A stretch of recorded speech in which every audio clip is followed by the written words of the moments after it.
दुनिया में ऐसे बहुत कम लीडर होते हैं जिनसे लोग बहुत ज्यादा उम्मीदें रखते हैं और उनमें से एक है हमारे देश के प्रधानमंत्री श्री नरेंद्र मोदी जी। भारत में ज्यादातर लोग नरेंद्र मोदी जी को एक स्ट्रांग लीडर के रूप में देखते हैं। लोगों का मानना है कि मोदी है तो मुमकिन है, मोदी है तो भारत विश्व गुरु है। नरेंद्र मोदी भारत के तीसरी बार प्रधानमंत्री बन गए हैं और लोग उनसे बहुत सारी उम्मीदें लगाए बैठे हैं। पिछले 10 सालों में पीएम मोदी ने बहुत काम किए हैं। देश को फ्रेजाइल 5 इकोनॉमी से बाहर निकाल के टॉप 5 इकोनॉमीज में से एक बना दिया है। पर अब यहाँ से असली काम शुरू होने वाला है। 2014 में जब मोदी जी पावर में आए थे तो उनका नारा था सबका साथ सबका विकास। 2019 में उनका नारा था सबका साथ सबका विकास सबका विश्वास। और अब 2024 में मोदी जी भारत को 2047 तक एक डेवलप देश बनाना चाहते हैं।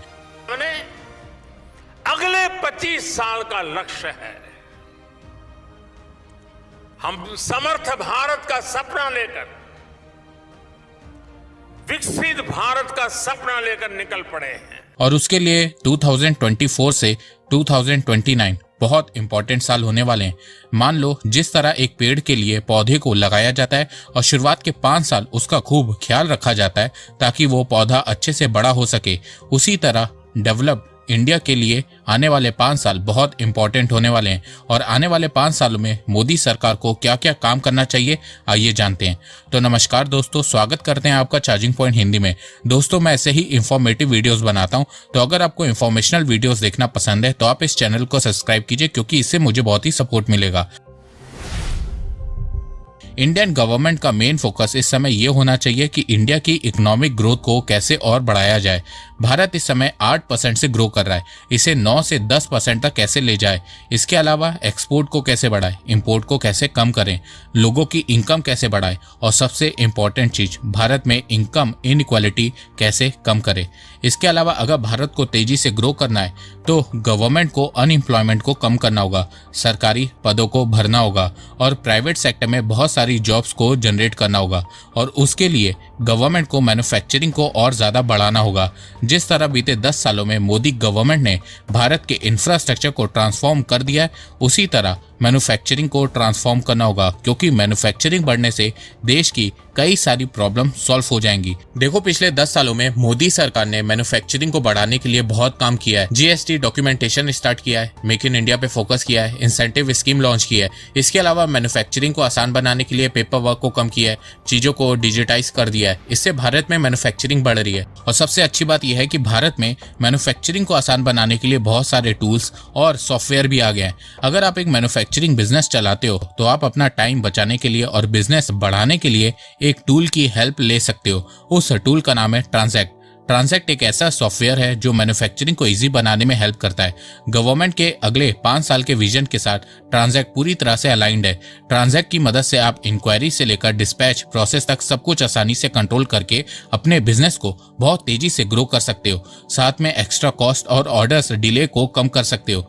ट्रांजैक्ट के 5 segment sales, purchase, inventory, production और प्लानिंग मैन्युफैक्चरर्स को अपना बिजनेस रन करने में हेल्प करते हैं। इन्वेंट्री में ये स्टॉक लेवल से लेकर इन्वेंट्री वैल्यूएशन, बारकोड ट्रैकिंग सब में हेल्प करता है। सेल्स एंड परचेज में ये कस्टमर इंक्वायरी से लेकर जीएसटी इनवॉइसेस, ई-वे बिल सब जनरेट करता है। प्रोडक्शन में ये मटेरियल प्लानिंग से लेकर ऑर्डर डिस्पैच तक सब मैनेज करता है। ये आपको अलग अलग तरह के बिजनेस इंटेलिजेंस रिपोर्ट भी बना के देता है। ट्रांजैक्ट से आपका टाइम और पैसा दोनों बचेगा। इनकी सबसे खास बात यह है कि ये 14 दिनों में इंप्लीमेंट कर सकते हैं। साथ में आपको एक पॉइंट ऑफ कॉन्टैक्ट भी मिलेगा जो आपकी एंड टू एंड मदद करेगा ताकि आपको कोई कंफ्यूजन ना हो। ट्रांजैक्ट 100% मेड इन इंडिया है। इनसे ऑलरेडी 10,000 से ज्यादा एमएसएमई मैन्युफैक्चरर्स जुड़ चुके हैं। ट्रांजैक्ट की लिंक मैंने डिस्क्रिप्शन में दी है, आप एक बार जाके जरूर से इसे ट्राई करना। भारत में एजुकेशन को ठीक करना इस समय मोदी गवर्नमेंट की सबसे बड़ी प्रायोरिटी होनी चाहिए, क्योंकि आए दिन पेपर लीक्स होते रहते हैं। अभी नीट एग्जाम में स्कैम देखने को मिला है। इन सब चीजों से स्टूडेंट का मनोबल टूटता है। तो मोदी गवर्नमेंट को पेपर लीक्स के अगेंस्ट स्ट्रिक्ट एक्शन लेना होगा। इसके अलावा भारत को ओल्ड एजुकेशन से शिफ्ट करके मॉडर्न एजुकेशन की तरफ ले जाना होगा। मोदी जी ने न्यू एजुकेशन पॉलिसी को इंट्रोड्यूस तो किया है, पर उसे पूरे देश भर में अभी तक इम्प्लीमेंट नहीं किया गया है। तो न्यू एजुकेशन पॉलिसी को पूरे देश भर के स्कूल से इंटीग्रेट करना होगा ताकि हमारा एजुकेशन सिस्टम इंप्रूव हो सके। बच्चे सिर्फ रटने सीखने की जगह कुछ स्किल भी सीख सके।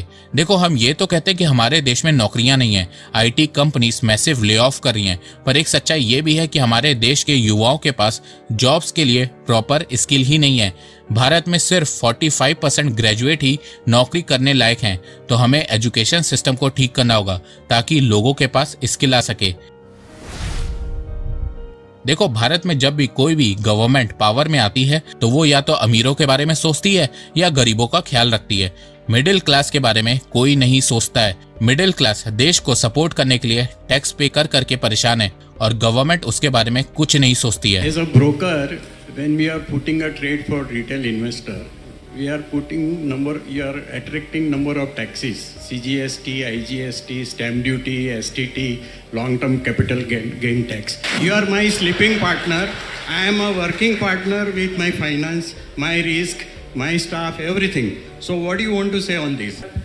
A sleeping partner cannot answer sitting here. तो मैं बस मोदी गवर्नमेंट से ये चाहता हूँ कि मिडिल क्लास के लिए कुछ चीजों में इंसेंटिव देना शुरू करे ताकि मिडिल क्लास भी देश में खुल के सांस ले सके। आने वाले 5 सालों में गवर्नमेंट को डिफेंस सेक्टर को भी स्ट्रॉन्ग करना होगा। भारत को 2 फ्रंट वॉर की तैयारी करनी होगी। ऐसा मैं इसलिए बोल रहा हूँ क्योंकि पाकिस्तान बर्बाद हो गया है और वो चाइना के इशारों पे नाच रहा है। वहीं चाइना इस समय भारत पे एग्रेसिव हो रखा है। चाइना अपना मिलिट्री बजट को हर साल तेजी से बढ़ा रहा है। तो भारत को भी अब पाकिस्तान और चाइना दोनों को काउंटर करने के लिए अपने डिफेंस को स्ट्रॉन्ग करना होगा, डिफेंस प्रोडक्शन को बढ़ाना होगा ताकि भारत वॉर लाइक सिचुएशन में किसी पे डिपेंड ना हो पाए। देखो, नेक्स्ट 5 इयर्स मोदी गवर्नमेंट को क्लाइमेट चेंज को लेकर सीरियस होना पड़ेगा। हमारे देश में एनवायरनमेंट को कोई सीरियस नहीं लेता है, पर अब समय आ गया है इस पे ध्यान देने का, क्योंकि इस बार की गर्मी ने संकेत दे दिया है कि अगर हमने क्लाइमेट चेंज को सीरियस नहीं लिया तो फ्यूचर बहुत खतरनाक होने वाला है। भारत में आपको गर्मियों में हीट वेव्स देखने को मिलती हैं, तो बारिश में बाढ़ देखने को मिलती है। इसके अलावा कई मेजर सिटीज में तो ग्राउंड वाटर खत्म हो रहा है और इन सब के पीछे एक ही कारण है, क्लाइमेट चेंज। तो आने वाले 5 सालों में मोदी गवर्नमेंट को इस पे ध्यान देना होगा। टफ डिसीजन की बात करें तो बीजेपी का नेक्स्ट टारगेट UCC और NRC है, पर मुझे लगता है कि आने वाले 5 सालों में ये दोनों चीजें पास करवाना बीजेपी के लिए बहुत मुश्किल होगा, क्योंकि बीजेपी इस बार मेजॉरिटी में नहीं है। पर हाँ, आने वाले 5 सालों में हमें हिंदुत्व का राइज देखने को मिलेगा।